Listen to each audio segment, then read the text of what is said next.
Dr. Jones, if you'll make sure everyone has an agenda.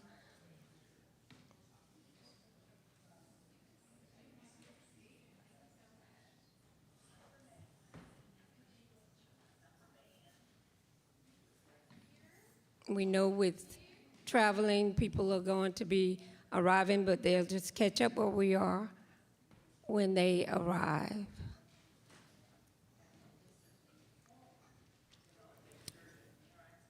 Good evening.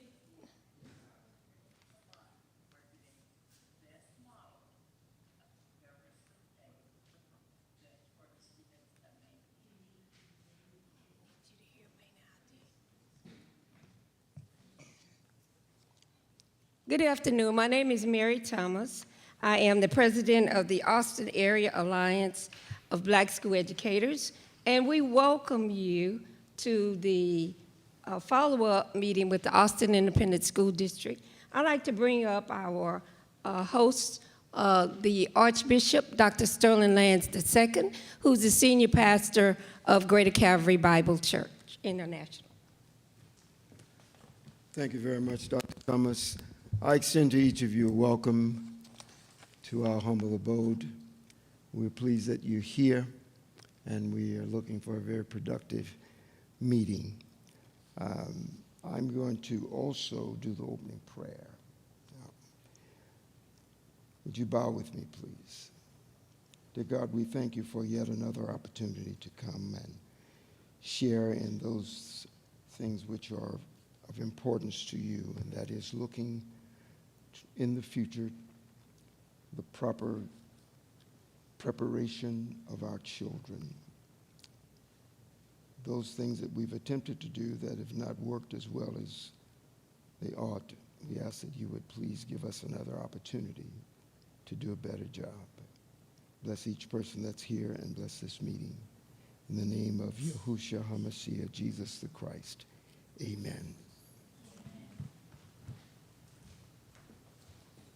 Amen, and thank you to our chaplain, Dr. Lands. We at the Austin Area Alliance of Black School Educators are the local affiliate of the National Alliance of Black School Educators, the Texas Alliance of Black School Educators, and one of the practices will be that any time that we adjourn, that we follow the litany of commitment. And we will put it up on the screen, but hopefully you have a personal copy that you can see a little better.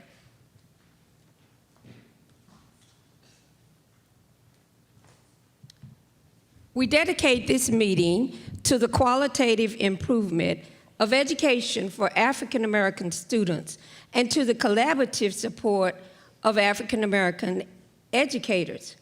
We rejoice that African American educators and supporters are assembled under the banner of the Austin Area Alliance of Black School Educators. We ask God's guidance as we deliberate concerning the issues affecting the education of African American students and the role and importance of African American educators.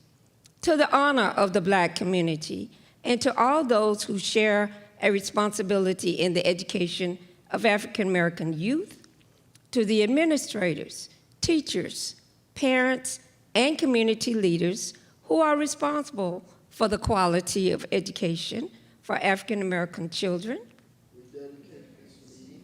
to overcome the low levels of performance for massive of our children, the loss of African American educators, and the serious questions about the content of education, traditional, academic, and cultural.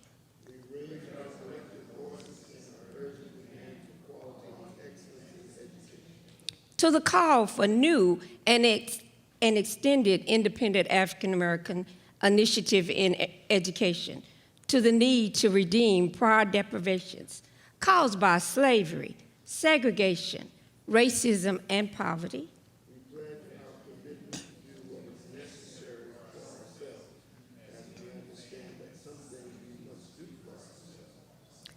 We, the benefactors of many who shed blood and life years to bring us to this point, are grateful for our heritage and this opportunity to go forward with an unfinished legacy. We dedicate ourselves to the education and service of African American children and educators throughout the nation. Thank you very much for reciting our litany. We are very happy this evening to have a follow-up meeting that we had in the spring, and the board president, Ms. Singh, has been open to the opportunity to have the dialogue and exchange, and even has done some research herself that is addressing our area. And we had 3 questions we posed at the previous meeting, and we said that we would have a follow-up in the responses from that time, and that is the purpose and priority for this meeting. And so I would like to introduce the president of the Austin Independent School District Board, Ms. Singh, and she can then introduce any of the other staff members or board members. Thank you, Dr. Thomas. Thank you,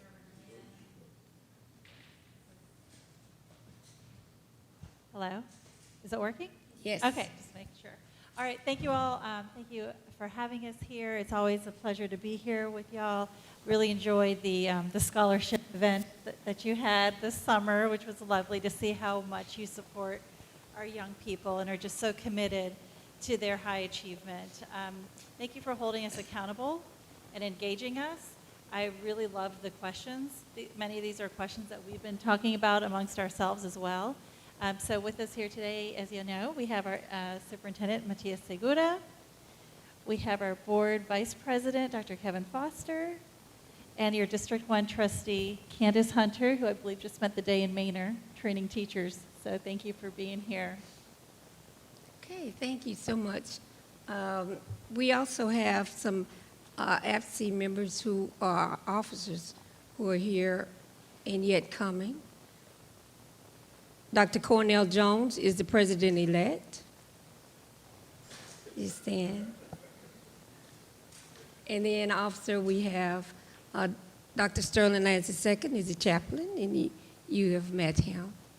We also have other members who are here. If you'll stand and just say your name.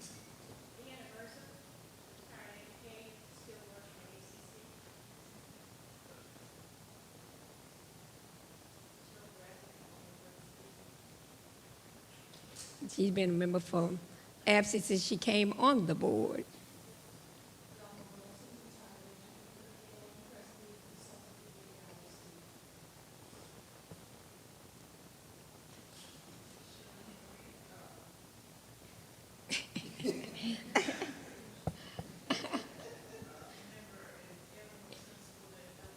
Oh, okay. We get new news every day. Dr. Elizabeth, just say your name and what you do.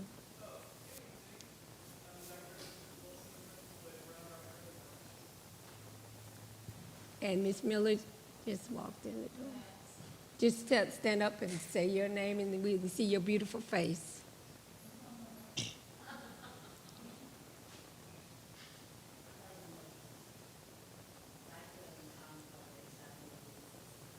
Long-term member. We're excited to hear that we have a new principal at Travis Heights.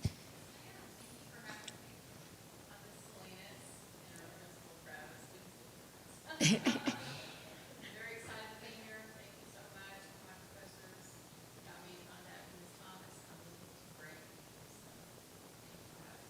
Okay.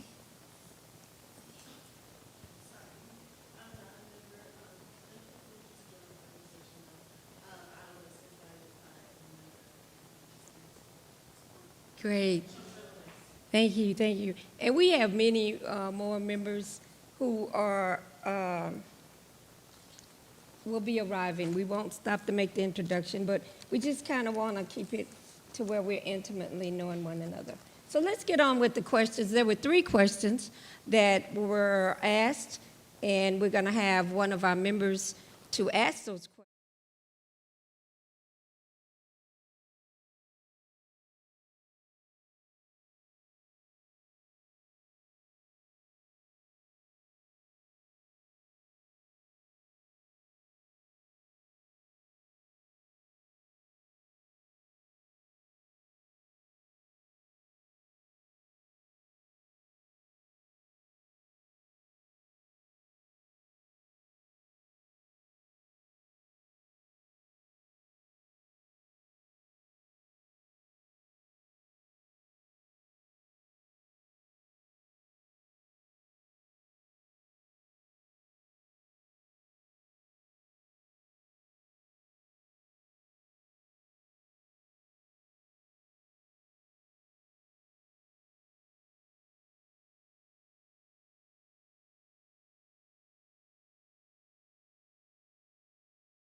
Not a big disparity. However, I've heard from numerous, particularly women and women with doctorate degrees in AISD confide in me some of their concerns about working in this district. So we have, we brought that to our superintendent, and he can share some of the plans we have around ensuring that our staff feel like they have a way to move up the ladder and get promoted, that we are reaching out where we need to reach out. All of those things really fall, to the staff in their outreach efforts. I will say, as a board, though, some of the things that we did is we really, we did give a raise to our staff. Now we have 7% raise for all of our teachers, and as well for staff at HQ, and we increase the minimum wage. I think that definitely helps.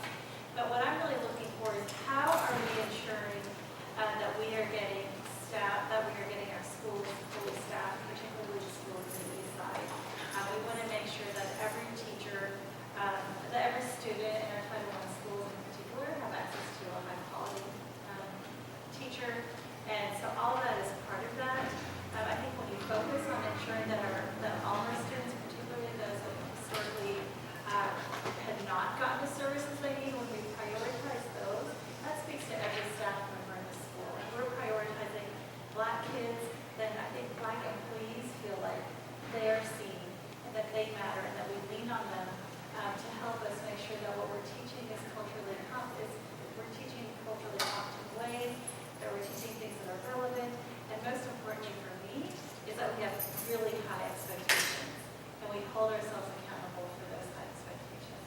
So now I'll pass it to Matthias, and feel free to. Oh, of course, no, thank you. I think one of the things that we've been talking about for quite some time is how do you actually create a system that will embrace where we want to be as an organization. As President Singh just mentioned, when you look from director level above or teachers, we've been fairly balanced, but there's always room for growth. And so one of the things we have to determine as a community is where does AISD want to be? For instance, teachers right now, educators that are coded that way, 6.1% are Black or African American, right? They're coded that way, and we track that. If we want to get a 10%, right, or whatever number we decide as a community, then we can put the systems in place to get there. The one thing that I often think about is we want to get to a place where every student has the opportunity to see someone that looks like them in the classroom. Now we have to arrive at that number and then create systems and processes to actually execute. So right now, we do know that there's room and opportunity for growth. I'll be working with the board to set goals, but we have to first agree to what the methodology will be and then move forward in that direction. We're continuing to have trainings and professional development opportunities for everyone within AISD, but specifically those that are part of the hiring process to ensure that we have diverse interview panels. In times past at AISD, you might find a panel that was isolated or only comprised of one ethnic group. That is not the case. But we don't have parameters around that or guidance around that. So we have to, as an organization, put those in place, provide the trainings so that we get to where we want to go. But again, it's a continuing area of improvement for us. You'll see me continue to provide updates to the board as far as where we are with the numbers, where we are with training opportunities, and then also ensure that it gets reflected in our budget. If it's not in the budget, it's not going to happen. So that'll be coming out, and again, we'll continue to do it. And we definitely find opportunities for partnerships. So one of the things we've been working on over the spring semester was creating a collaborative group so that when a teacher or educator who is Black, it might be the only teacher on that campus. And how do we create a network of resources so that there you don't feel alone? We've been working with the Human Capital Talent Strategy Department over the spring semester to get that across the finish line. We're very, very close. But as we roll that out, our hope is that the educator who is at the campus that has very, very few African American educators feels supported by the entire district. And then over the course of the next several hiring cycles, we build up that number so that every student sees not only a certified educator, that's the minimum, but also someone that looks like them, which we do think is very important.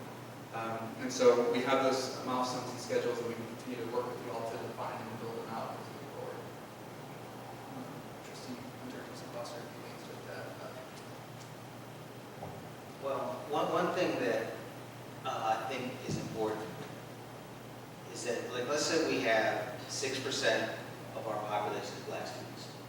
And then we say, well, 6% of our teachers are Black. So we're good, but we're not good, right?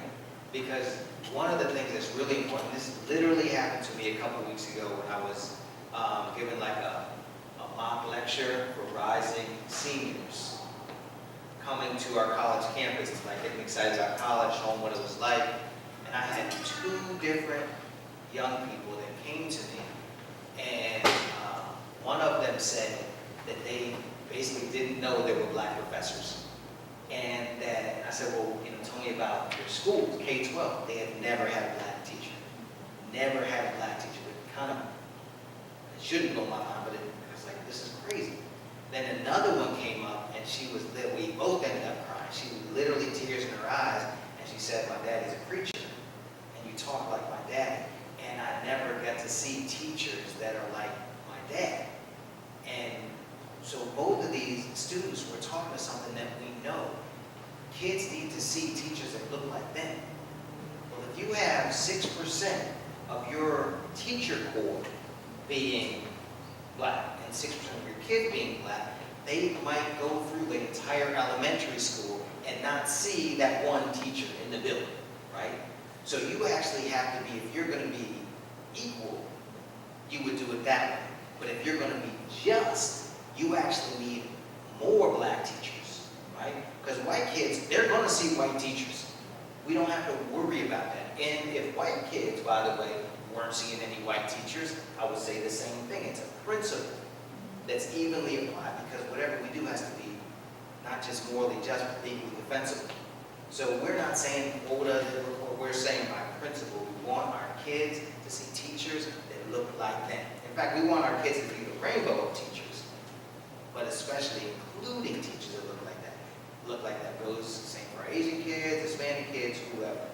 But I just think this is one thing we need to lift up and name and be attentive to as we try to explain, as we explain why we are going hard to have more teachers of color and more Black teachers, even if our population isn't 30% like it used to be.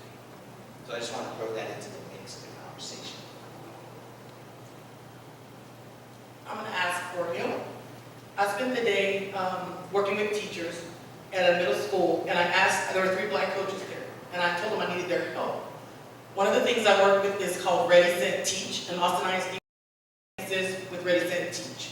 And that means that these kids, with all they see, they still want to be teachers. So we have 60 at Bowie, we have, I think like 15 or so at Novato, and another 15 or so at Aikens. Of all of those students, there were 4 African Americans, and they're males, which is awesome, right? But how you speak about a thing determines how something is treated. Dr. Christopher Inman, I was going to say wrong, was here recently, and he talked about how when he told his mom he was going to leave his high-paying job and become a teacher, how she was so disappointed. I myself, when my daughter or my son thought about teaching music, I was like, and I love teaching, but how we speak about a thing. So in growing our own, we can't pull from something that's not there. And so when we see kids, when we say to them, I think you would be a good, it's okay to say doctor or teacher. It's okay to say engineer or teacher. That used to be the only profession, nurses and doctors, that was open to us. And somehow we've lost, this is honorable, right? And our kids don't see that. They see that there's no money in it, that's true. But it's about community. And anytime, and my kids will tell you, when I'm at the J.C. Penney's and the little girl is clerking, I'm like, I thought about being a teacher. Because you can always go on and do something, but this is a profession that's open. So I'm of the opinion, always be closing. If you have children that are interested, let's talk to them, let's get them in a program. I would love for one to be at LBJ. Yeah. I do what I can if you tell me you want to be there. And what I do, one thing to really encourage them, is I've been taking them, and I just got permission to do that again, take them to South by Southwest EDU. Because if a kid can look around and see how teachers are treated, and see how people think of the profession and still raise their hand and say they want to do it, that's the recruitment part. Then, retention. If I can help with the recruitment, I'm all the way down in middle school now, trying to pull them up. So I think that's a big part of it. Yes, we have professionals, and yes, we can use, but eventually we're going to run out of it. They're going to retire, and industry is very sharp right now. They are sitting in the pot every day. I know 3 teachers at Northeast that now work for Facebook. So, and they put their time in. But my thing is that the pot is going to run out. So how do we recruit more? And then how we speak about a thing is how people feel about a thing.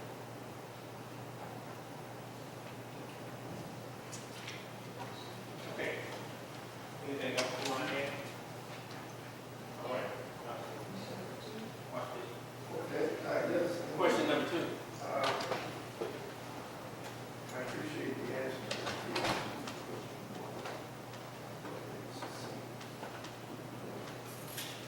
This is for us to stress the part of academics. What is AISD's action plan and steps for eliminating the academic and achievement gaps between Black, brown, and white students? Keep in mind, our primary focus is Black students and white students. And the second part of that is, what is AISD's plan for addressing a higher percentage of white students in special education?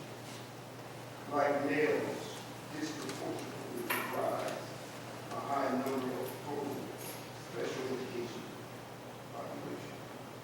And then finally, what is the immediate action plan or action steps, plan, and timeline for AISD to liberate those students who are labeled for special ed? Special ed. You know what I'm saying, but when we talk about it outside of the district, there's different labels. So I think you want us to answer the first one, which is eliminating the academic achievement gaps between Black, brown, and white students. So I'm going to invite my panelists here. I'd like to start off with this, if that's okay, ladies. So when you were here back in March, we talked about taking meaningful actions as a community, but I can only do so much without the board support. And so one of the things that I want to express to you all is that the administration over the last many months has taken significant steps. And I'm going to read a couple here that have already come to fruition and were supported by the board. One of the things that we know is that we had challenges around early literacy, specifically for Black male students. This is something that was discussed with the board in March. We quickly made adjustments and we pursued a whole new curriculum, K through 4. This is something that should have started, honestly, back in August. But I felt strongly, and I think our board felt strongly. I remember on the dais we had a conversation around it being a crisis. That if we didn't adjust immediately, we would lose opportunity in this school year. So we pulled together academic, special education, and legal education. We created the opportunity for our teachers to spend time with the curriculum. We then moved through a process that came with a recommendation, but it was not a partial investment, which is what has happened in the past. Curriculum includes multiple pieces, the manipulatives, the resources. In the past, we didn't invest in all of it. And so when I meet with principals in some of these schools that have a smaller number of educators because of their student size, they need the resources, they need the supports. And so we made a commitment, the board supported it, and we moved through that. That was a big, big lift in a very short period of time, but now we're going to be able to start this school year with those resources in place. And the schools that I think are going to benefit the most are those who have not had them for years. And those would be the schools that have historically underserved, our Black and brown students, Eastern Preston. We will also talk about the instructional coaches. We did not have instructional coaches last year. These are individuals that are educators exemplars, right? Individuals who can teach teachers and staff to be more effective. We had these in the past. They went away over a variety of decisions that were made by the administrations, and we felt strongly that these needed to come back. And so the board worked with the administration to commit so that every Title I campus has an instructional coach. That is something that we did not have in the past. So that's another meaningful action that took place over the last several months since the last time that we met. The other thing I want to talk about was the expansion of literacy first. It was an investment that the board felt strongly about. I felt strongly about it as well. We passed the budget in June, and we're able to expand literacy first. This is a program that allows us to almost invest in ourselves, so that over a period of time, we are educating our staff with our internal resources and not having to depend on external partners as much. So it's like a self-fulfilling investment. It's a huge opportunity. It's something that's been focused on historically underserved student groups which are within these schools. So we're very excited about that. The other two things that we haven't been talking about as much is that we have reduced some of these stresses that we see at these schools, right? So when you think about schools like Pecan Springs, Walnut Creek, they have smaller student populations. And because you have smaller student populations in the past, what has happened is you receive fewer teachers. But when you get to a point when the student population is so low, you might get one teacher per grade level. Well, that's not a collaborative place to be as an educator, right? At the same time, you also create the opportunity for more frequent substitutes. Let's say someone is out, you don't have the ability to manage that at a campus level. You have to go outside, which impacts our students. So this board, as part of their budget, approved a staffing allocation that would not go below 20 educators for any school, no matter the size. Last year, you could see schools with 16 or 15 teachers. So you can think about the reduction in the student-teacher ratio, which helps those students that have additional needs. I also want to point out that the board made that commitment by way of the budget also for middle school in allocating a minimum of 2 assistant principals and 2 counselors. In years past, we would have middle schools that would have 1 assistant principal and 1 counselor. And even though they're smaller student populations, the needs of those students is, in my opinion, even greater. And so we made that investment, and we're staffing up, and they're coming into place. The last thing I would speak to is that from a vacancy perspective, we have done a tremendous amount in prioritizing the schools that have historically had challenges staffing. We identified the schools, many of them that you know, and what we said is, okay, we are going to do pre-hires, and we're going to allow these schools to access these staff first. And so I don't I don't want to create an environment where our schools who have been historically underserved are not at the front of the line. We put them at the front of the line throughout the entire hiring process, whether it was access to staff that have already been pre-hired, or even the way that we set up the big fair that we had. We opened it up to the schools that have been historically underserved, and we also allowed for them to be placed, closer to the front. I mean, everything we can possibly do to position them, we are going to do. And all of those things have taken place and will continue to be supported. Right now, we're about 95.6% staffed. And when you think about the impact of having a campus that is not staffed, it's very, very impactful to our students. So a couple of things that we've done, we're continuing to progress these initiatives. I'll report to the board, in work session probably every 2 months. So this will be an ongoing conversation, but the board and I are committed to making sure that every data point that we share is disaggregated. We understand, the students that are being impacted, specifically, I think about the black male student in 2nd grade. So anyway, I'll pause there, but those are just some of the things that have already taken place, and again, many more to come, all incorporated into a larger initiative. And this is going to take a couple years. Nothing can be done overnight, but we are aggressively tackling this as best we can at this point.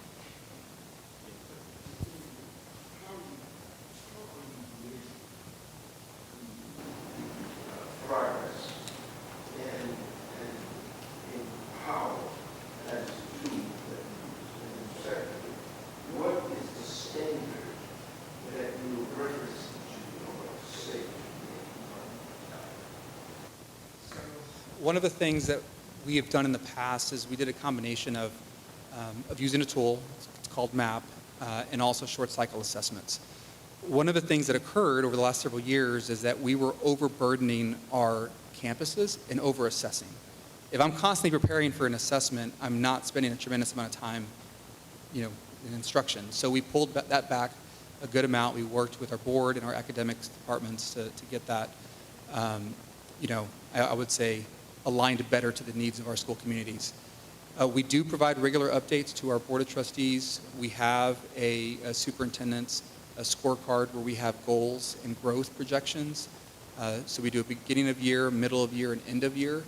I will tell you that we are revisiting that here in the next, I would say, month to make sure that there are the right metrics and the right percents of growth.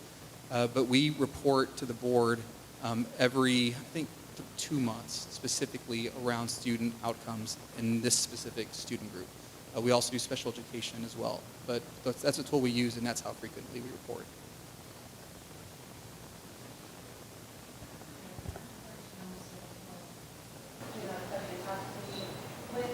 On the district advisory committee, and when I looked at the district strategic plan or improvement plan, it was very, and I made the comment, I don't know if you got it, but I was very disappointed that African American students were not targeted per se, that we had a lot of targets on Spanish speakers, the L's, the migrant students, and it was like tumbling over with that particular focus. But the focus on, and I have a slide I used back in the 60s and 70s that's still relevant today. College students, welcome to school, please take a label. And we look at all of the labeling that we do with students. And when we talk about recruiting teachers, and focusing on the use of data, we said, we're not talking about the tax test. What's it called? The tax star? We're not talking about that. We're talking about who's in, who's out of the learning process. Who's passing and who's failing. Who's meeting those standards that we have set for students to achieve academically, socially, and emotionally. Because if the tax test star says it doesn't mean anything to me. You can go to college, we did it without passing a test. Like that. You didn't even have to take the GRE to go to college. But when you look at where we're going with this, we're talking about elementary students, etc. Our fourth grade, 90% of the African American students who are going to drop out of school, they've already made up their minds based on how they've been treated and how they haven't been taught and included in the learning process. I mean, this is from the 60s and 70s. I was doing training back then. Nothing has changed except the verbiage that we utilize. because the data is worse than it was in the 60s. We had more students graduating. If we go to LBJ High School, for example, had African American students stand up during the meeting we had, and I told them, if there were 100 of you standing up, only 10 of you would probably graduate from school. The rest of you would end up in the penitentiary. And we don't look at that data to see who's actually finishing school, who starts in the first grade, they start with the ninth grade. The students were still here. And students were leaving the district going to private schools and going from Maine to Texas. My son teaches there. He gets more kids in elementary school from Austin than the elementary schools are getting on the east side. And they're going there because of what they're getting.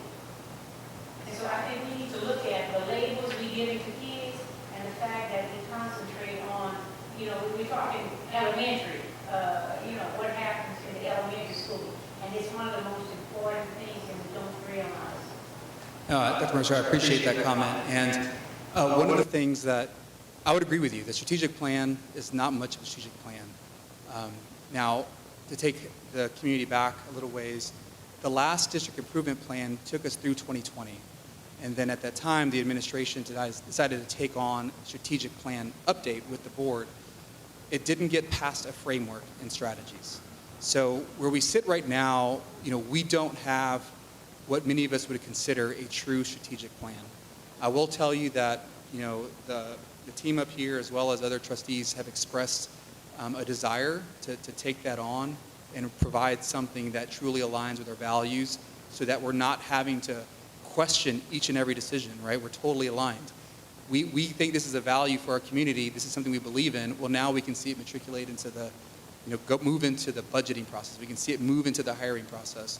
So the strategic plan, the district improvement plan, those are both areas and things that this board, in my opinion, again, President Sink, you probably speak to this, will have to move forward with in the near future. I agree with you on elementary. There's a really interesting correlation between kindergarten readiness and high school readiness, and it's one of those things that we have to acknowledge, that we have to start early, we have to be intentional, and not be afraid of what we're going to find out once we dig into it. But we're working, but I do think that district improvement plan is going to be something that we're going to have to look at in the very near future, because I would agree with you, it doesn't necessarily align totally with what we're trying to do. It's just, it's been in the past. The data, not STARS tests. I mean, they can throw that away. The kids are still in go to college or go to job training, whatever, get a career choice, and make it. That test doesn't mean anything except it determines who graduates and who doesn't, which is another strategic plan to get rid of black kids because of the verbiage that's used on the test that's discriminatory. And I think, concentrate on the data in elementary school particularly. Yes. And high school too, and middle school has to, who's getting out of there, who comes in and who gets out, and what they need. And Dr. Mercer, maybe President Sink, if you want to weigh in, but one of the things the board has discussed is looking at different monitoring reports, because, I want to support a system that looks at the whole child, and if we're constantly looking at assessments and STAR score, it misses a huge part of that. I mean, I think many of us, and me specifically, if I was just evaluated on those numbers, I would have no chance. It does, and this data is a good on-the-curriculum model also. I walk into a classroom in these schools, first 3 minutes I walk in, I can determine who's in and who's out of the learning process, what the teacher's doing, and what the students are expecting. 3 minutes, I'm out of it, I already know. First 3 minutes, I don't care what you like, you can say the whole period, it doesn't matter, you get the same bad grade journey. You get the same stuff, but that you get right at the beginning of the class, who's in and who's out of the learning process. And we got to focus on that. Leave the stars alone. I wanted to raise up one piece. So one of the reasons why I really appreciate our superintendent is that he's willing to take things apart and look at what's getting in the way. So the question about staffing and saying, even if the school's small, we're not going to staff at a ratio that somebody way up high said this is the optimal ratio or whatever. we're going to staff in a way that makes sense holistically. So if you staff higher, some would say, well, that's inefficient. Others would say, you've got coverage. When we need a sub, we have a sub. When something, you just are doing things in a way that kind of makes sense. So I think that there are structural reforms. This is before we even get to the race piece. This is just about running a place effectively and efficiently, right? So that's a good piece. But I wanted to lift up something about achievement gaps. I don't believe or adhere to a notion of thinking about an achievement gap between black kids and white kids. I think of achievement gap between all kids and excellence, and I don't want black kids to look at whiteness as the norm or the standard. So when we say achievement gap, we got to help the darker skin. The more melanin you have, that's how you're farther behind. We got to catch up to the white people. The reality is, very, very few of our kids are learning up to their potential. I don't care what race they are. So maybe our white kids are learning closer to their potential, but even they're not. Nobody's getting to their potential. And when you teach, and this happened today, I almost named a school. So a school within a mile of here, where the teacher said that you kids can do this and this on the test because the kids over there are doing so much, so at least you can do 80% of that. And so what she was doing to motivate her kids was teaching them to look up to whiteness as what's good, right? So that's to say, we need to ensure all throughout the organization that the cultural competence is very strong and that there's no inborn inferiority complexes, either self-held, because I've seen black teachers do it too, right? And I've seen teachers of whatever color think of those poor children who aren't whatever. So I'm not putting it on even on a race, but I'm saying every teacher, we need to be developing a vision that said all our teachers will have this cultural competence, this racial competence, and then a capacity to go in and hire correctly, have those people, those with the competence want to become teachers, and be hiring for that, be monitoring for that, and as an educator, jury's out as to, I shouldn't say. So I want to see our people develop and grow, and one of the greatest hindrances we have are teachers who think they believe in our kids, but they don't. And they're trying their best. They're not waking up saying, let me be racist. But they're waking up thinking, I have an Indian child. I know she's going to be great this year. I have a black boy. It's going to be a rough year. Teachers say that. And if a teacher's saying that, there needs to be another teacher who's a master teacher or a teacher leader or somebody who checks that and helps them see the world differently. I think we have too many, I'm going to get in trouble with Ken, but I think we have too many teachers who aren't up to par yet. And we have a lot of work to do on that. Before you leave that, Yes, sir. I think, you know, a little bit about something. A little bit. You know that, you can't ignore data. Yes, sir. And historical trends. And historical trends are on the other side of that. I understand the illusion of inclusion. I understand that. We all believe in that a lot. But if we're going to put the cards on the table, we're going to have to see that equity requires that the person who is the shortest needs a step so that they can at least step to the table. Right now, most of them are kids. So we have to raise them up.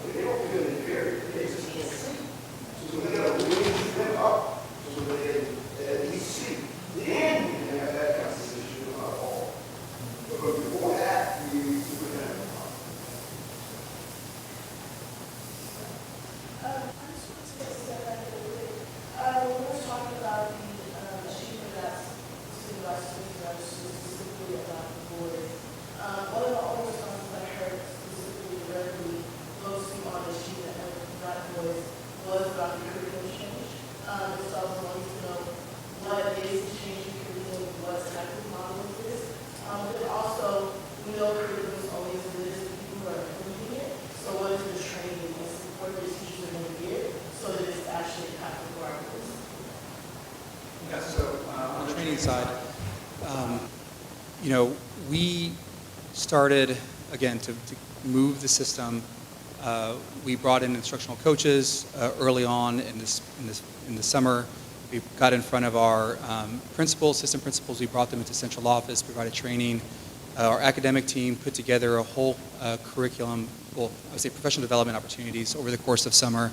Those have been ongoing. We've been getting feedback, providing updates and resources. As the resources get distributed to the campuses, it's HMH. It's in both languages. It was important for us as an organization to ensure that we didn't just have a simple translation, like the content actually mirrored what we were trying to do as the whole curriculum was being delivered. So that occurred over the last several months. Today was the last day of distribution. They've been received to all of our campuses. We've also updated our platforms within AISD so that we have tools that allow a novice teacher to go all the way through a detailed lesson if they choose to do so, or an exemplar teacher to just use the guidelines. So we presented that to the board. Again, there's always room for improvement, but at this time, we felt as though we didn't have all the tools necessary to support our educators. We had kind of a one-stop shop that we thought fit most, but it really didn't. So it's a continuing improvement. The other thing I would say is we have reorganized the whole entire system to move to a teaching, leading, and learning model, which combines academics and school leadership. One of the things that we found was no matter what we did in academics, it wasn't finding its way into the classroom. And there's a lot of reasons why that might have happened. There's silos that have been built up for years. So we really wanted to focus on creating partnerships between academics and school leadership, both with the elementary level as well as secondary. But that's how we're moving through the process. And you just said something. You said it doesn't follow them. So if you do training, it should be monitored. If you have 40 teachers in that training, those teachers should be monitored. If I can walk in 3 minutes, I mean, you can hire me, I'll walk in 3 minutes, let you know they're either using equity in the classroom and they're trying to teach all of the students or they're not. It doesn't take that long to do. And Dr. Mercer, one of the things that we realized is that and this again is a systems issue, we didn't have the ability to easily track who had participated in which professional development. At the same time, the professional development opportunities conflicted one another. You had, like multilingual education over here saying we need to have these teachers, over the, this period of time in July. And then you had special education over here saying, well, I need these teachers over that period of time as well. And so the systems weren't aligned. We were stepping over each other in a sense to get to the classroom. So the hope is now as we align this, there's a comprehensive professional development schedule. We are producing KPIs or key performance indicators so that we understand which educator is taking which training. And then there's an expectation. One of the things we're looking at now is just-in-time training, which is about 6 to 9 weeks prior to curriculum being rolled out. And we want to make sure that those schools that have historically been underserved and have struggled are taking advantage of it. And if we see that they're not, then we take corrective action. And that's something that we haven't, I would say, talked about a lot, but we need to be tracking that, sharing that information, and making sure that the board is also aware. But If it's not monitored, it doesn't have to be implemented. Because I'm ready. So I just, I hear your question you're asking in terms of the training that the teachers are getting. So each campus in its own right determine how they are going to monitor and support teaching and learning. So a lot of campuses have decided to use different models. Some are using Baptist Santoya, some are using Marzano, they're using a variety of tools that's going to get them to go in there and look at routines and procedures. They're going to look at how instruction is delivered. They're going to look at how many transitions are taking place in the classroom. So there's a trajectory of management, and then there's a trajectory of teaching and learning. Like, what does that look like? And for campuses and campus principals that lead those campuses, must deliver, like this week, to their teachers. Expectations are huge. Desired outcomes are huge. And some campuses may or may not be doing that. I don't know. But that is how we're going to monitor. That's how we're going to support and retrain. But the campus has to have systems where they're looking at the training that they've gotten from the district. So we have to have our own way of monitoring that and making sure that's happening every day. We can't say, you know, the teacher's learning, but they're not doing it. We have to be held accountable for them not doing it, because if we're walking and talking and talking the walk and walking the talk, we need to be looking at how that happens on our campus, whether we create our own model or we use somebody else's work and repackage it and say, this is what we're doing. So right now at LBJ, they have 90 days. I'm looking at management and I'm looking at systems. So they know the first 10 days of school, I'm looking at routines and procedures. I want to know how you come in your classroom. I want to know what they're going to do when they get in your classroom. And I want to know how you're going to act if they're not responding to what you ask them to do. Do we stop, reteach, and get back? Or what does that look like?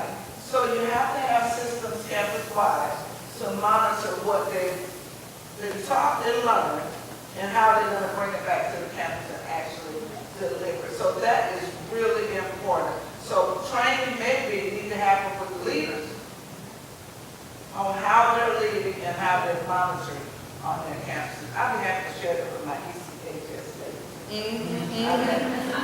This is the work I like. This is what I like.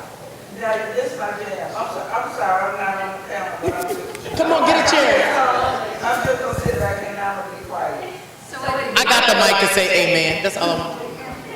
So at the end of the day, so that we can kind of bring something to this, what we're asking, Superintendent, is that we are talking about inspection, which is, what is your inspection for the whole district? And from the level of superintendent level. That's what we're just asking, to hear how you or the inspection should do it.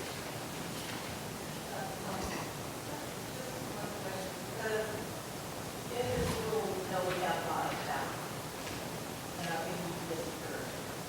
So mine is, can you reach out to this talent?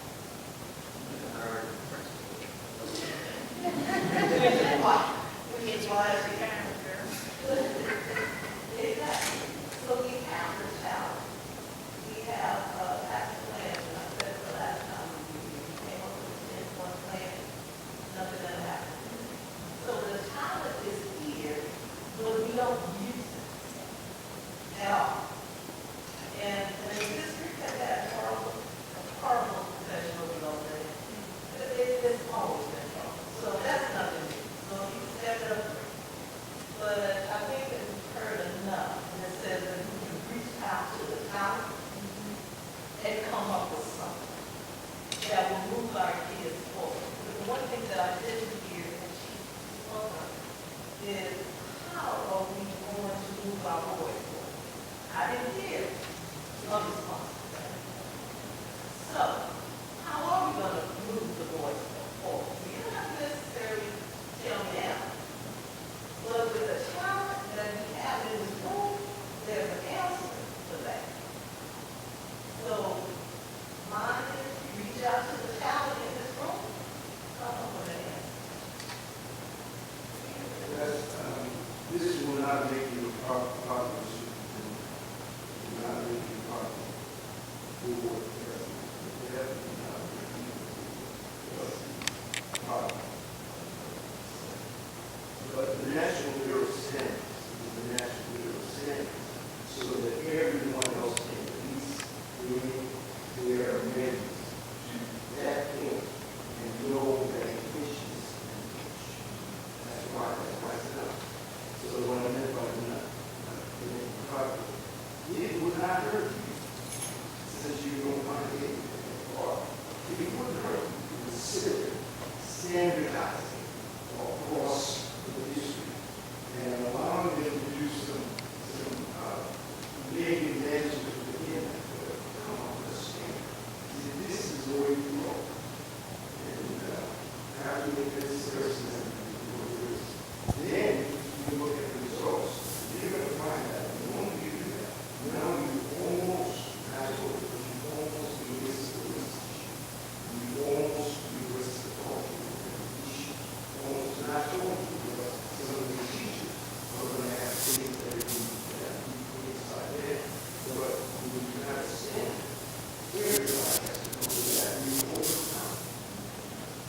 I appreciate that comment. I think, one of the things that we're doing together is building the systems to actually be able to produce that.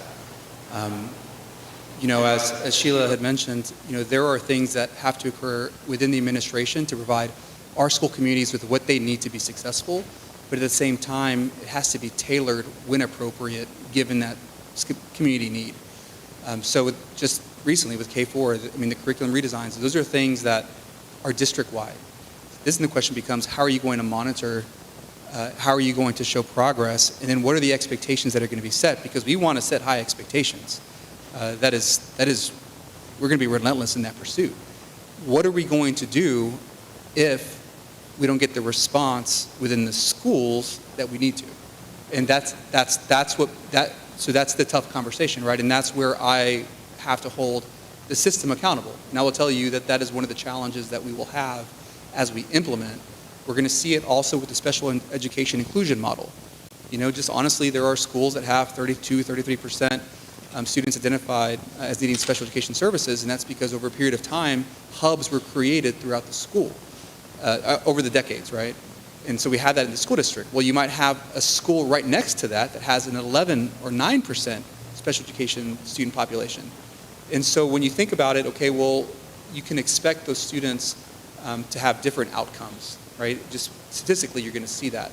But to adopt a true inclusion model, we would, over time, need to move those students back to their home campus. So they're not being on the bus for longer than they need to be. But that's going to create change. That's going to ruffle some feathers. And we need to be totally aligned. We need to have the strategic plan. We need to have the district improvement plan so that when we say this is our direction, there's no excuses for it.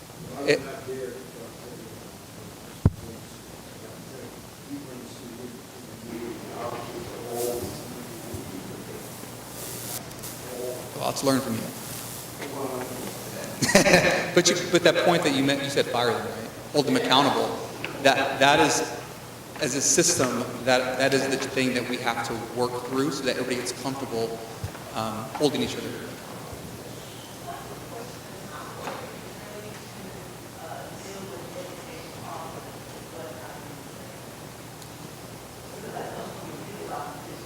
Well, I think we collaborate with Education Austin.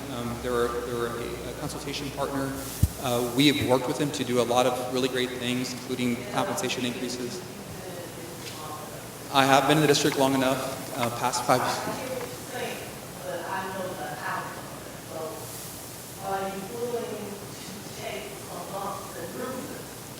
I would say that, oh yes, without a doubt. I think this is kind of being a little, open here. I think that if we are aligned and if we have, I don't want to say that the goodwill built up in the community, but at least people believe that what we're doing is moving in the right direction. And with the positive milestones that we've hit, I think that we have a unique opportunity to kind of catch some of those in along the way to ensure that we are moving in the direction. And there will be difficult conversations. I've had difficult conversations since I've been here. I'm prepared to have that conversation, certainly. I've taken lots of lumps and bruises, Cheryl. You know that. I will sit there. I will do what's required. Oh yeah. It'll be the right thing in my select. It'll be the right thing. So I just wanted to add something.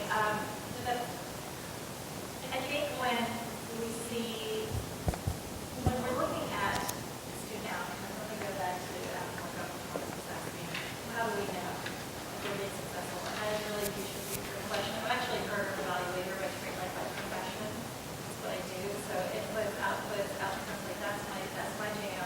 And so when we, as a board, we actually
And we're working so hard to do that. I really ask for you to support us in that because we don't have a lot of money. You all see what's happening in the Capitol. So every dollar we spend, we've got to like get the maximum, I know you don't like the term, but the maximum, I call it the academic return on investment. Like we can't spend money on stuff that is not working. We just don't have that luxury and too many kids are failing. Literacy first. Why do we invest, how much is it? $1.3 million. We didn't get a dime from the state. We still put $1.3 million in our budget for this program because it's the only program I know of that actually has quantitative, they've done like rigorous experimental design, like randomized controlled trials right here from UT that indicate that this program works for Black and brown students. So let's use it. Let's invest in it. It's a science of reading. So that's how our Black boys are going to be helped. You know, it's like we find out the things that work, that the science shows works, and then we adopt it.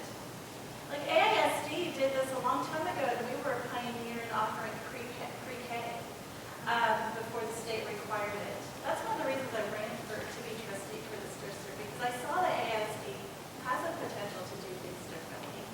And I wanted to be part of that. And so we put in millions and millions of dollars because the research shows that pre-K has the highest academic return on investment than anything else that we do in education. $1 in pre-K means $7 later on saved. So I hate to bring our kids down to like dollars and cents, but unfortunately that's our role as trustees. We have that responsibility to do all of this. So I just really want to tell you, like, we are so committed to this, but the hard work comes from like looking at the details and like pouring through, at least for me, I know we each bring our own strengths to this, but like for me, it's about, okay, who are the outliers where the stuff is working? Where are Black boys performing the best? What can we learn from that? And how can we expand that? Likewise, where are the Black boys performing the worst? And while it might be easy to say, oh, it's a bad teacher, usually it's a bad system. For example, I saw a middle school, I was looking at some data a couple of months ago. And we had one middle school, it was only like 6% of our Black kids were performing at grade level in math. And I texted Matthias, and he was like, and I can't use bad words here either, but I was basically like, what is going on at this school? This is the worst I've ever seen it at this school. And I was told that that school did not have a math teacher for that grade level, and the principal was teaching math in the cafeteria to these kids. So a principal who has to run a whole school is now teaching math in his free time in a cafeteria. Like, that's the system's fault. That's not the principal's fault, and it's not the kid's fault. So that's why, and this is how you connect the dots. This is why we said, okay, we want to make sure that we are increasing the pay for our teachers and reforming our HR systems so that we are giving our Title I schools the first right of refusal for highly qualified candidates. So that's the kind of subtle change that we're really trying to work towards. Thank you. Yeah. And you just said something that I was thinking about as you were speaking. Why do we have to label schools Title I? The schools that are failing are Title I schools. You get teachers who are least experienced, when they get 2 or 3 years, they can transfer to another school. Why do we have to keep using those labels? Does the government require us to say in public that they're a Title I school? Well, we have to report out that way. Well, I mean, the report has nothing to do with what we say in public. Why do I have to know which schools, that all these schools in District 1 and South Dallas, these are Title I schools? Immediately as a teacher, I don't want to go there. Even if I'm African American, even if I'm Black, I want to go there because I'm being educated to believe that they are the most needy students. I'm one of 22 kids. My dad could not read or write. My mom did not even go to high school. All of us have graduated and going to college. I went to UT and got a PhD. Nobody ever told me that I was at risk. My dad and mom always told us, dear, with an education, you can be anything you want to disabled, I wouldn't have listened to them anyway because my mom and dad taught me differently. But we have to stop using those labels. I don't think the government requires that we say this school is Title Yeah, not like I. this Title And you know, special education students, you know, everybody knows, you know, it's special ed and we know life skills. Why do we keep labeling?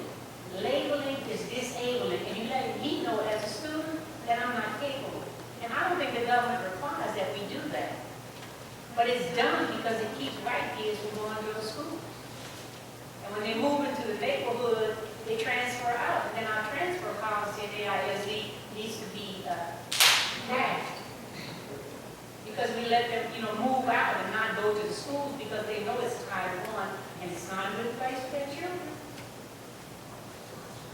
No, I don't have a question. I want to make sure I get to make my statement. Since you all are here, I want to make sure that I voice my concerns because I may not be able to make it to the school board meeting Thursday. So I need to tell you all right now. I sit here and I listen to everything you say, but in real life, it's not happening. It's not happening. Now, I'm still going back to ALC again. I'm going to stay on ALC. You keep sending rejects. These are your people that you took before the board, your executive directors, to be over these schools that are very unskilled people. Now, nothing has changed about ALC. When teachers cannot find, when people cannot find the EDs, a position for the teachers to go in another school, they send the rejects to ALC. We got a teacher right now, and I'm going to say this, and I'm not sugarcoating anything. We have a black male teacher that was placed over at ALC, that was a teacher at LASA. Well, he got removed from LASA as a teacher, but he can go back and coach football. So this black man is just not good enough teaching white kids in class, but he can, okay, he can be a football coach for the LASA team. So, this, when we keep talking about this, if a child does not know how to read by the 3rd grade, you can hang it up. We've been going through this ready for the last 29 years. The last 29 years. And more and more kids have not only failed the cracks, but they have failed into grades. So, you all sitting up here and you talking, but if the head is not right, the body's not right. You can't keep putting people in the top that have no clue and no idea how to make the system work. It is not hard to do, but who's willing to do it? And you know, it's to the point now, everybody, we doing this, we doing this, we doing this. Talk is cheap, but I don't see no outcomes from what's going on. I don't see it. And then you have these little young people you put in these positions, and then they have real nasty attitudes. Real nasty attitudes. And see, people don't understand. I've been around the block so many times, and I don't have any people written across my head. And it's not about the adults, it's about these children. But it's the same soup woman over in AISD. They're still taking advantage of the disadvantage. And when you sit up here, I'm listening to everything you all are saying, everything you all are saying. But things are worse. You got kids, I want to know what happened to the memorandum of understanding of Travis County. You got kids that done kill somebody. That done kill somebody. And they have to get education.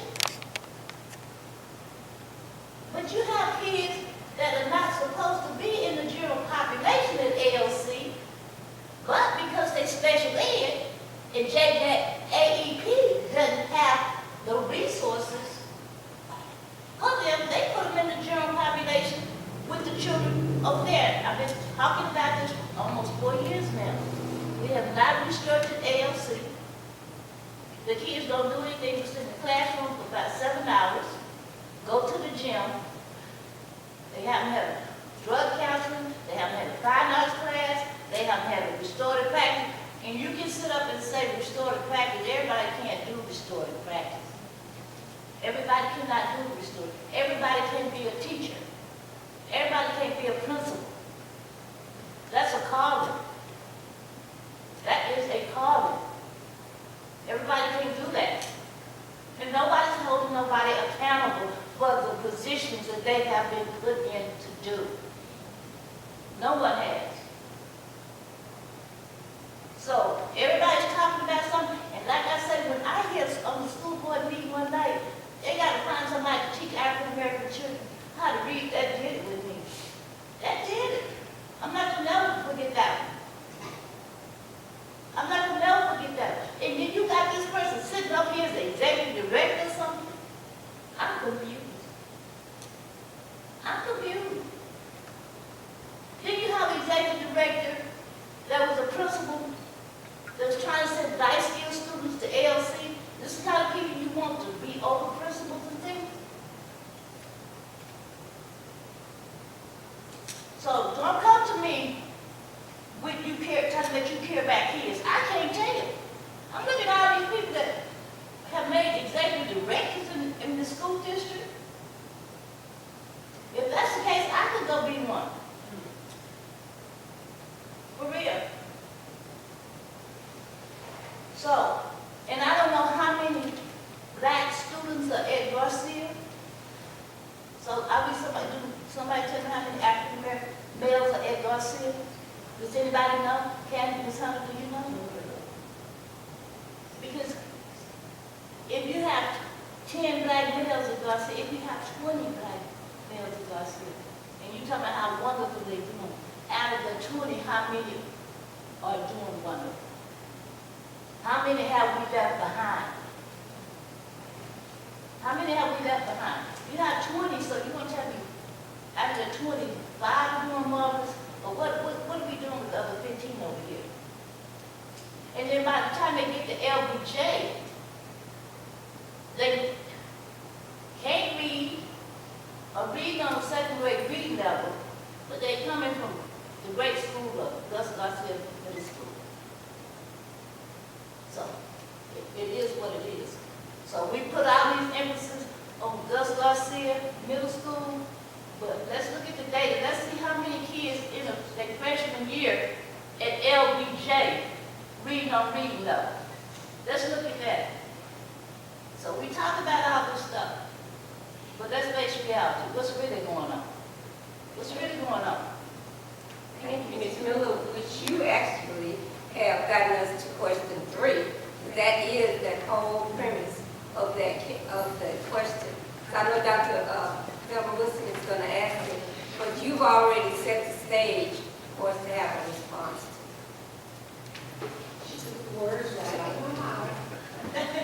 What are AISD's actual steps and timelines to address the high number of black students being punished as compared to other groups? And what do we mean by punishments?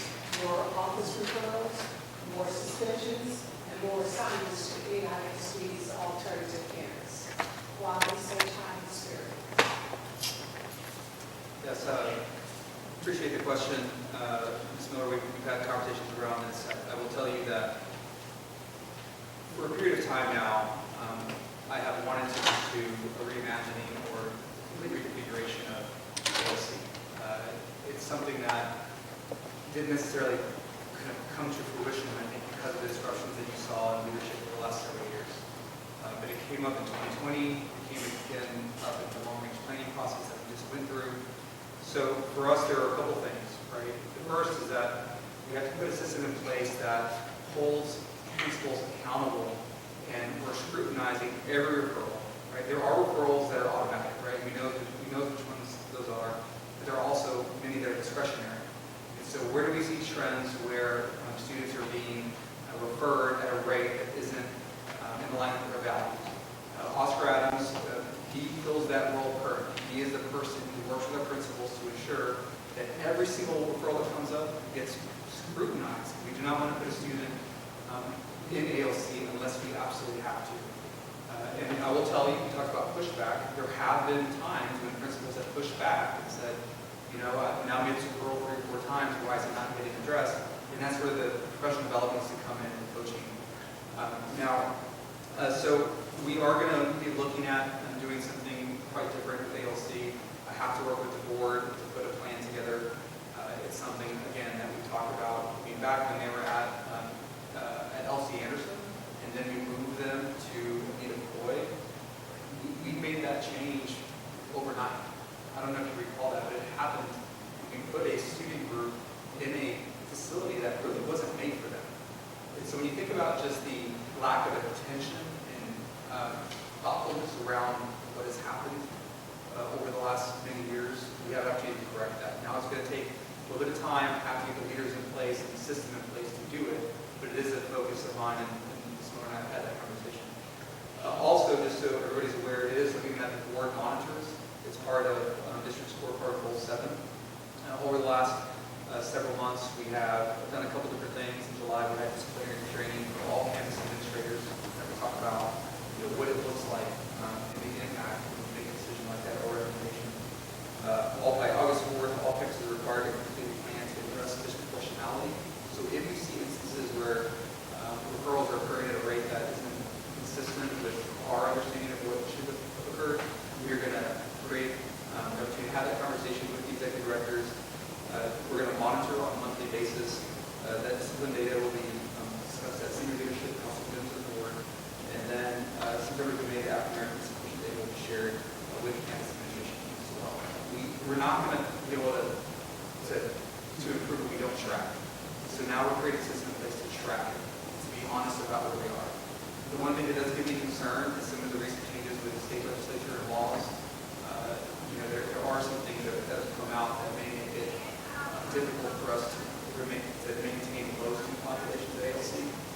But I also agree with Ms. Miller about whatever student goes to ALC is still an AISD student.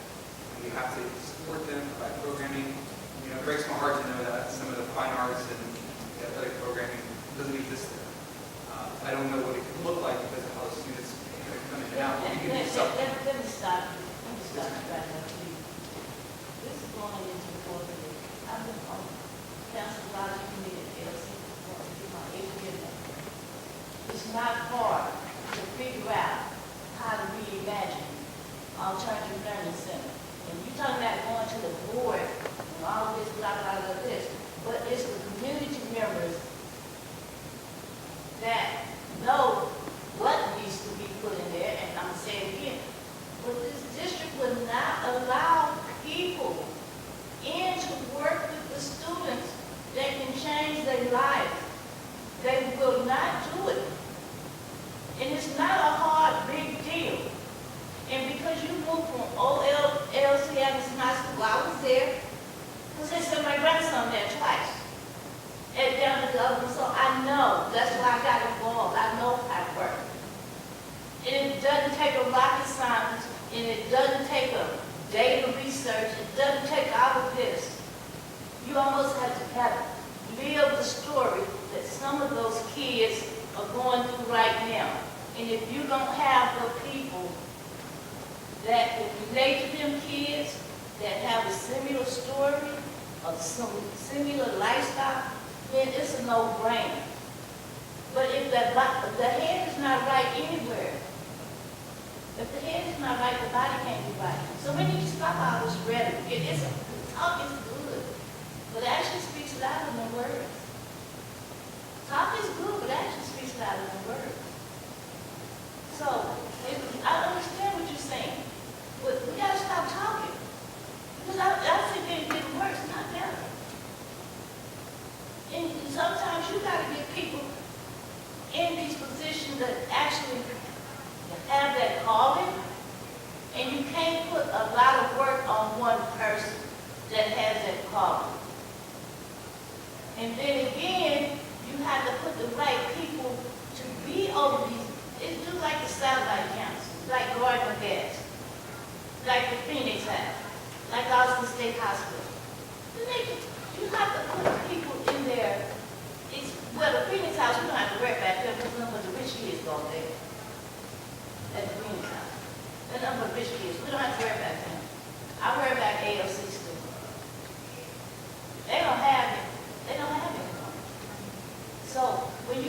talking, you're just talking. You're not, nobody's doing no walking. This is going on 4 years. And like Ms. Bradley said, there's talent right here in this church, right here.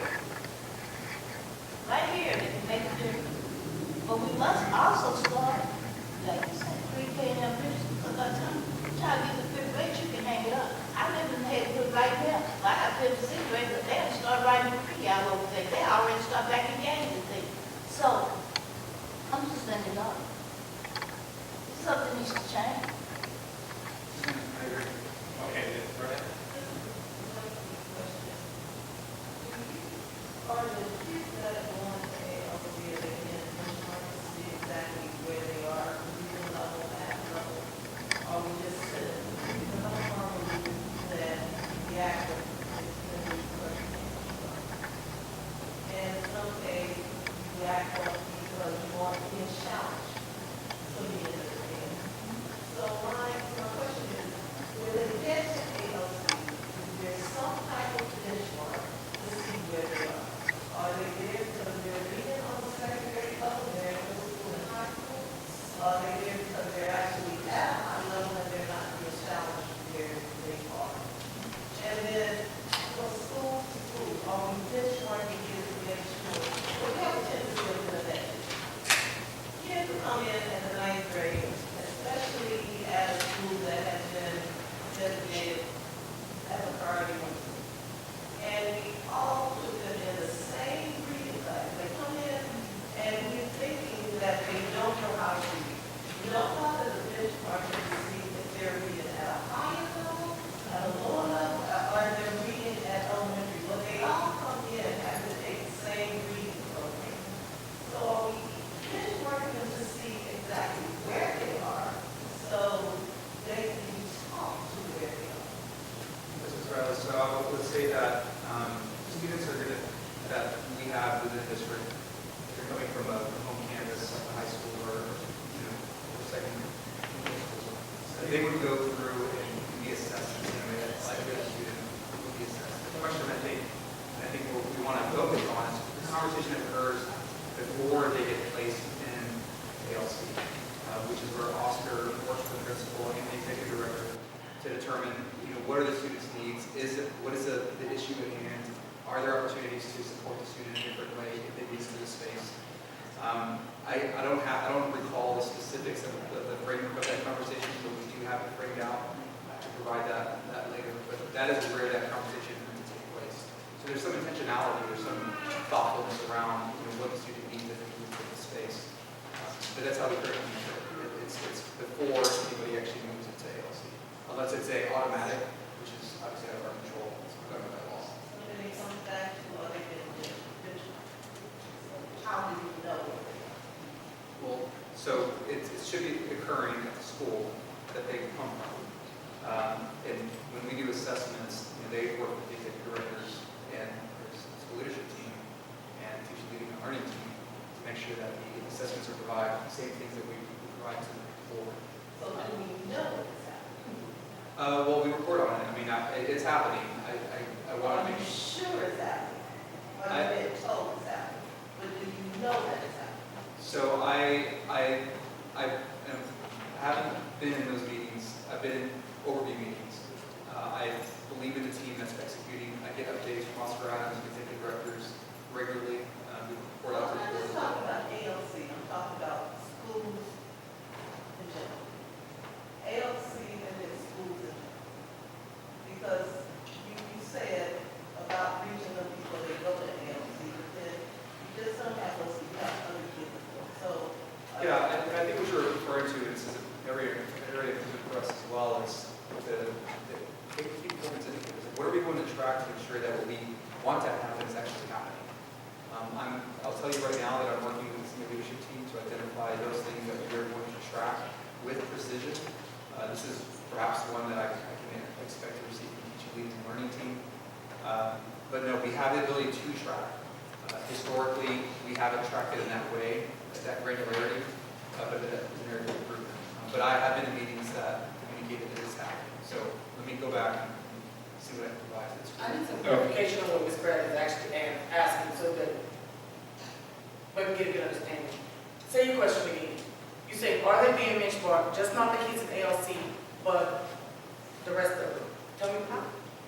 How do you know where a child is if you don't have something that has told you that? So like, you mean benchmarking them academically? We do that 3 times a year. That's what the NWEA, that's the board. Are we gonna be doing it next year? Oh, yes. We do it right, the boy, the one. No, I understand. Yeah, so that's why I said in the strongest possible terms to him, when we got that data, how many more times do I have to sit here and see this data? This is the end of the year. That means there's a whole group of kids that can't read. So that's why the reading, changing all of those things, because that data comes to us too late. Yeah, but it comes to, so when are you doing the board? Well, we'll just hold that, because we will be having some more meetings with board members and the superintendent. I think Mr. Villian had something you want to say right now? Well, first of all, I appreciate you all coming into the community and talking to people. There are very few people that know about rites of passage and how to work particularly with young African American males and Dr. Wayne. I'm glad that an engineer is talking to an engineer about what to do with the process. We suffer from a system that has been destabilized for a long period of time, sometimes intentional. And so when we talk about labels, labels are unfortunate, but I need to know where my campuses are going to have the least amount of resources and the children that have the greatest amount of need. Because we do have to work on equity. I think that a couple of things that we probably need to work on and see how we put together is after school programs, 3 o'clock, 7 o'clock, every single day, no cost or low cost to the parents that are involved in our Title I schools. Kids need not only a safe place to be, but somebody that they relate to as tutors. A third meal could be good, and then enrichment would be important as well. I come from the poorest state in the union, Mississippi. My father was a principal, and that was a time when they were spending $37 per child in the white part of town, and $3 per child in the black part of town. But our teachers, the people that we brought in as teachers, wanted to be there and believed in the students. It's going to be important for us. It is hard to I think, impact student outcomes unless we address teacher needs as well. When somebody takes on a challenge of being on a campus that is not performing well, not only do we need to give them everything that they need during the day, but we need to make it possible for them to get more and better training.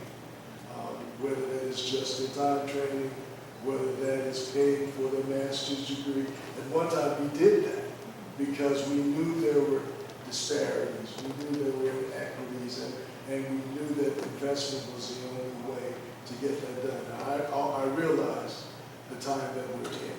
We're in a time of a legislature that has lost its mind, and it's trying to punish many students. Don't want to admit anything about history. I understand this is difficult, but it seems to me that the groups that have more of an interest than almost anyone else are the 32 plus Fortune 500 companies that live here because they have to employ people somewhere. And if we don't prepare that on a daily basis in our school districts, then they will have to move elsewhere. Can't bring in enough people in all of those jobs. But at the end of the day, I don't want to talk all night, but I'll say this. It is important that we talk to the community. It is important that we learn from the collective experience from the community. But it is also important a systems approach as we invest in the people that we entrust with our children and our grandchildren. And I think those things are possible, and we certainly want to be helpful in the process. But I think an important thing that has to happen is that kids have to have a space beyond the school day, and the tutorial assistants, and to do the things that we want them to do, but we make it easier for them to be there, and we make it a desirable place to be. Okay, thank you. I know it's over. I just have one little tiny follow-up. It's really little. Trustee Hunter, you said that you're bringing back the boy and heel No, yeah, to use as benchmarks, because I know SCAs are out. yeah. So we are going to bring some type of benchmark back to measure. Okay. So I have a quote that I want to leave with everybody in the room that I shared with my team today, and we're going to post it in our PLC room. It's a quote by James Clear, Atomic Habits. Know that Come there is power in systems. So it says goals are for people who care about winning once. Systems are for people who care about winning repeatedly.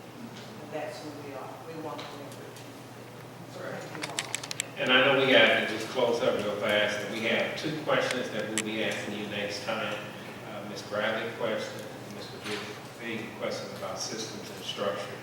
And with that, thank you very much for coming this evening. Pastor, if you lead us in the closing. I would like to say thank you for allowing me to be here. I'm here to reach out to the group. And on August 11th, our volunteer registration opens. So if anybody that's interested in coming to help our kids, I welcome you, because I'm all about equity and urban education, providing support for our kids. And that's why I'm here. I'm interested in new teachers, qualified teachers. They're interested in helping our kids. And so many educators in the room, you've got so much wealth of knowledge. So if you're willing to come out and help us, please do so. We're not too far from here. Thank you. Thank you so much for coming, President, Senior Superintendent, and to our board trustees, Vice President. As Area 1 representative, it means a lot to us, the fact that you thought it was important enough for you to come. Thank you for that. We have many questions.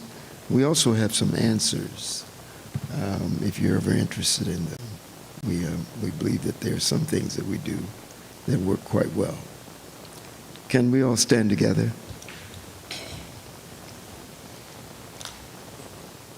Now may the grace of God and the sweet communion of the Holy Spirit and the love of Jesus, who's our Christ, rest with us, rule with us, and guide and direct us from now and from this point forward.